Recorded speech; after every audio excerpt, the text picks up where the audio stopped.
Welcome back to Let's Talk Racism Ireland. I'm your host, Harrison Paul. Today, we are finally going to get the chance to talk about bleach, blonde, bad-built, butch body. I repeat, bleach, blonde, that's bad-built, and a butch body. A wonderful, moment happened in the Congress. Jasmine Crockett had a bit of a clapback at, I'm not sure the other lady in Parliament. Of course, I'm not from America, so I wouldn't know these people, know them or be hearing their names frequently. But I have heard of this lady before, and I've admired her from afar. I've just admired how she's in a very high place, and you don't feel a sense of her trying to come off as white American. She still seems to be very grounded in who she is. She doesn't seem to be whitewashed. She's not trying to be appropriate to these type of rooms.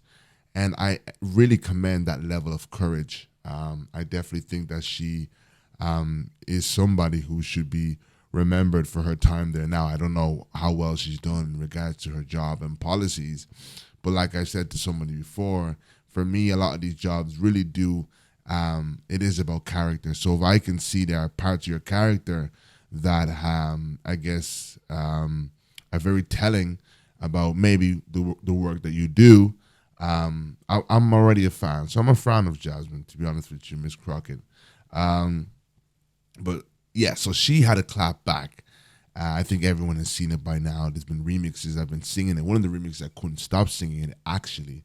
And we're also going to talk about Kelly Roland and how she had a little moment, telling off a photographer at, I'm not sure what event it was, but she was at a Hollywood event, as you do, and she had a little bit of a moment that was caught on camera. It was a red carpet incident. But I want us to start first with the Kelly Rowland one, since we're just here already.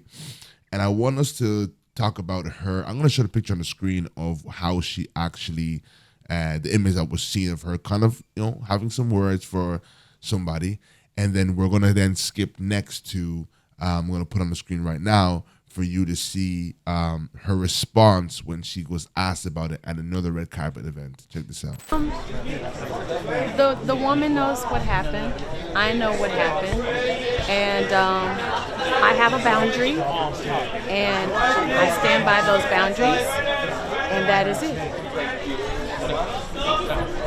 And there were other women that attended that carpet who did not quite look like me. And they didn't get there, scolded or pushed off or told to get off. And I stood my ground. And she felt like she had to stand hers, but I stood my ground. And that's it. So let me tell you why I enjoy what I do a lot. And I enjoy I'm grateful for my life, grateful to God for my life. So we're going to talk about Kelly Rowland and how she, had to fight for her, respect. And we're going to talk about how Jasmine was first insulted. And we'll play her video now for anybody who's not seen it. We'll just give you the little bit of a highlight of the moment. So basically, to give you a background story, this lady first, the white lady, first made an insult about her eyelashes. Once she had made an insult about her eyelashes, what I like about this tape a lot, I'm not going to play all of it here, but there was a time space between when she actually responded back to this lady. And I guess she was trying to find a way to respond, or rather, if she should respond, because as you know, as a black person, your dirt is always dirtier, right? So responding could actually put you in a worse off position than the person who even put you in the mess in the first place. But we're gonna watch her response, and we just kind of give context to anybody who could be watching or hearing about this for the first time. Do you know what we're here for? You know we're here about just AG. I don't point think of- you point know of what order. you're here President. for. Well, you the one talking about. I guess I you think still your stuck in fake the courtroom. eyelashes are messing up. No, what you're ain't reading. nothing. Hold on. Listen, Order. Mr. Chairman, That's beneath would even you your please screen. regain That's beneath order even of your you. committee? Order. I do have a point of order, and I would like to move to take down Ms. Green's words.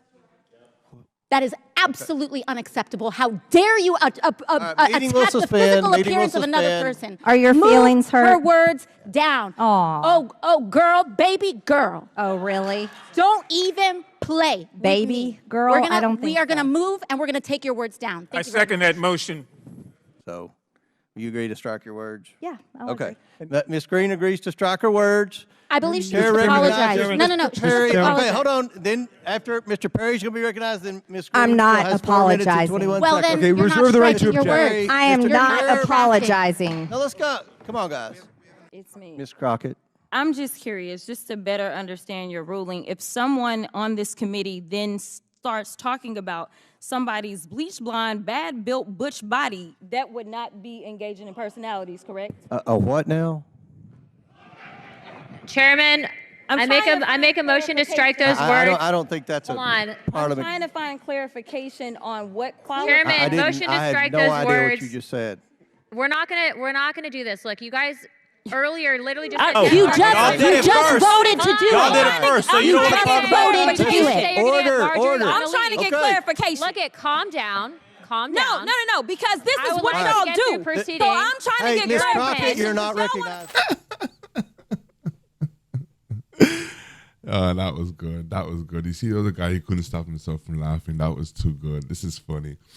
You know, guys, I was going to talk about my utmost respect for African Americans and how they stand for themselves. And, you know, a lot of times we kind of look at them and say, well, we're not African Americans because they've been there longer. And you know what I mean? And we're not like that because they were, you know, and these are the moments I think I should use to stand and say, no, it's not just about the time they've been there.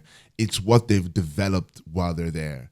So it's not just because they were there longer, they suddenly gained this newfound right to the country. No. Actually, had it been up to the white Americans, they would still be in the same position as us foreigners in Ireland, Black Irish foreigners. They would still have the same rights. They would still have the same, entitlement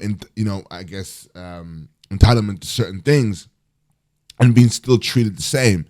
They had to fight. That's what makes a difference. So they understand the posture which is necessary to get what you want out of Western society.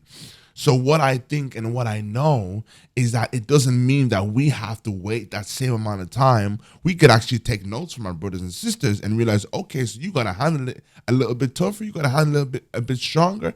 But I feel like a lot of times we are falling into this space where we are appreciative of a very fickle and I want to say futile relationship with white people. Fickle and futile. That we are not pushing for our respect because we're not trying to shake the boundaries of the current niceness we received. And I put niceness in quotations. The niceness that can be revoked. But what Americans have built is whether you like me or whether you do not like me, you damn well must respect me, right? And I really admire this about the African Americans. But today, it might have been what I would have, gushed on about as I admired them so much. But today, this is what I love about having a Black woman in your life. I was just chatting to her and saying, babe, what angle should I discuss this in? And then she said to me, she was like, I actually think, baby, you haven't said this before. You should talk about how, when black women are attacked, it's not a big deal. But when Black women stand up for themselves, then it's a big deal. And this is why Black women are afraid to stand up for themselves, because they get called angry Black women, they get called aggressive, they get called all sorts of things. And then when she said that, I was like, wow, brilliant. I actually do want to touch on that. And on top of her actually touching on that topic, it reminded me of a conversation I was having with a brother today as we were just walking and chatting. And we're talking about the Black woman. And we're talking about the hostility that we sometimes feel from the Black woman. And how, sometimes he was kind of being some honest in some things. Like, sometimes it feels like the fairer skinned people, they're more easygoing at times. They're more open at times, especially when you're trying to pursue them. And I was trying to explain to this brother that, and just this is baggage. And that's one of the greatest things that I feel I have as I'm taking my time to really dive into the psychology of the Negro and, of course, our women as well. I'm trying to really understand our behaviors and where they stemmed from. And with that journey, I've realized that nothing is a coincidence. And I say this, any black woman watching this today, I don't want you to feel as though you have been taken as a pity party. I want you to be very mature in this moment and understand that history had consequences. And how history unfolded had consequences on our race. This is not about you feeling any type of way. When the white man decided to create Eurocentric beauty standards and tried to demonize us, you guys were going to get the heat of a lot of things. If we think about the fact that when we think about white privilege, for example, white privilege really used to only be put, I guess the white male would get the most privilege. So we understand that male and female, there already is a disparity, even in the white race, of the type of privilege they can receive, right? Now think about us as black people who don't receive privilege. That means that on top of that, you're at the bottom of that. So I know you can be strong. I know you've got a gray head on your shoulders. I know you're very intelligent. And I know you probably don't think that you're not too harsh. But I want you to know that I definitely, and a lot of us have had experiences and seen patterns with black women that I think sometimes we find ourselves demonizing those patterns, like when black men say, oh, women are very masculine, black women are masculine, or we're not in for this, or passport bros, or all this kind of stuff. And I have come to understand that, okay, I probably now see where the pattern is coming from. Not in any way would I label it masculinity. Definitely not. I would label it having a wall up. I would label it having your guard up. I would label it reciprocating the energy that society is always giving you. I would label it a lot of other things, but I wouldn't label it masculinity. I wouldn't label it a negative thing. In fact, I would label it a very intelligent thing. In fact, I told this brother, when you begin to really understand the pain and the hurt of the black woman, in many ways you fall in love with the challenge, not the challenge, but the responsibility of loving her walls down. I believe every black man out there, if he understood what his woman went through, if he understood what the media did to the black woman, if he understood what the narrative has done to the black woman, it will be inevitable that your heart will open up to want to love a black woman, to pump love into her. And despite the hurdles that you may go through because of her, what I would call post-traumatic slave syndrome, post-traumatic, post-traumatic, hurt from how events have taken place, you then know, wow, this is our woman and this is our responsibility, right? Each individual man feels like it's our responsibility, and you know the hurt and you care. Unfortunately, we don't have the best leaders, and this is where I blame the men, where leaders say, listen, I need to understand the players on my team better. I need to understand the people within my community better. I need to understand the issues, the problem within my community. I feel like a lot of men just want things to hop up on the plate the way they are. And I see that a lot, blaming the victim. But when I look at this, it just made me think about, here we are, having black women who have to stand up for themselves, the Kelly Roland, and here Jasmine Crockett. And it happens all over the place. I think Nella Rose found herself in a situation in a, how you call that show, I'm a Celebrity, Get Me Out of Here. And I remember there was another video, a very, very good video. I might actually play it now. Actually, I won't play because it's quite long. But it's another black woman. I'll put her picture up on the screen. Basically, she was breaking down how she one time got invited to come on one of those shows. And, she was saying how she turned it down or whatnot because she knows that those shows feast on destroying the image of the black woman. And I think as black men, we don't take into consideration how many licks they were taking. When we think about every single music video would definitely have someone with more of sort of a white phenotype. Anything that was glorified in society, standards within society, these were sending messages to the black woman. And of course, when we had our eyes feasted on whatever the media was feeding us as men who are supposed to be hunting.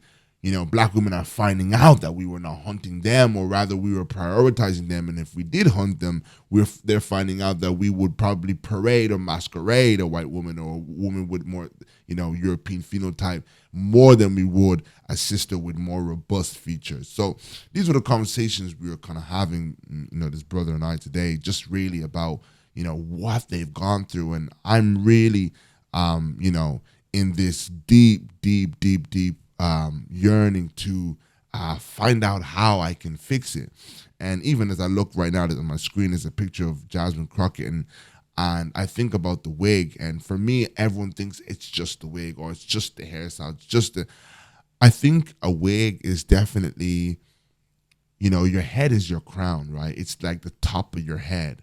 And I really do think it's telling when you think of the amount of money black women spend. And I want to also mention the necessity, how they feel it's a necessity to have it on their day-to-day life. It's a part of their life. For me, that is a representation of the whole experience as a black woman. For me, that is an outer representation of the experience of a black woman. That she has normalized her oppression to a degree where has been forced to embrace it, has been forced to find ways to enjoy it, to love it, to, you know, understand it. I can guarantee now, if you made it a plight for the white woman, starting tomorrow, if I click my fingers and every white woman had to begin the process where practically every moment of their life, they had to wear a wig. The effort of that, the laying the edges, the spending the money, the everything, just to be able to walk out your door with hair that is, quote unquote, tamed. I can tell you now, we would see a lot of them on Twitter crying, saying, what? I don't know how to handle this. But this is something that's been passed down for generations. Our mothers passed down to their daughters. You know, this is how you got a wig on. This is how it goes. And I remember seeing a video of T.D. Jake's daughter one time, and she said that she had to give one of her teenage girls the talk being the wig and how to take care of your wig and when you get in the pool and not to get in the pool. And, you know, and she thought that was a cute video. And, you know, with all respect to her, you know, because she's a pastor and everything. But, you know, I see these things now from a different light. And I think, you know, a white woman doesn't have to give her daughter the talk regarding something simple as her identity. And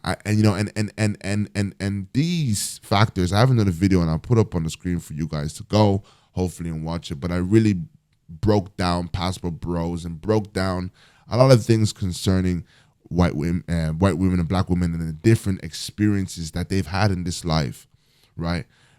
So this video, really, I just wanted to quickly get into reminding us as black men, you know, what they have gone through as our women. You know, we underestimate it. We feel as though we forget, and yeah, that's all I really wanted to say today. Shout out to these two sisters for all of the wonderful work that they're doing. Shout out for these two sisters for standing their ground as strong black women. But we're going to try to create a world where you don't always have to be strong, right? We're going to try and create a world where you do get to be soft and do get to be delicate and do get to be someone who is poured into and taken care of and you know what I mean? Yeah, and loved. So thank you so much for watching. Make sure you like, share, and subscribe. And I'm on a mission for you.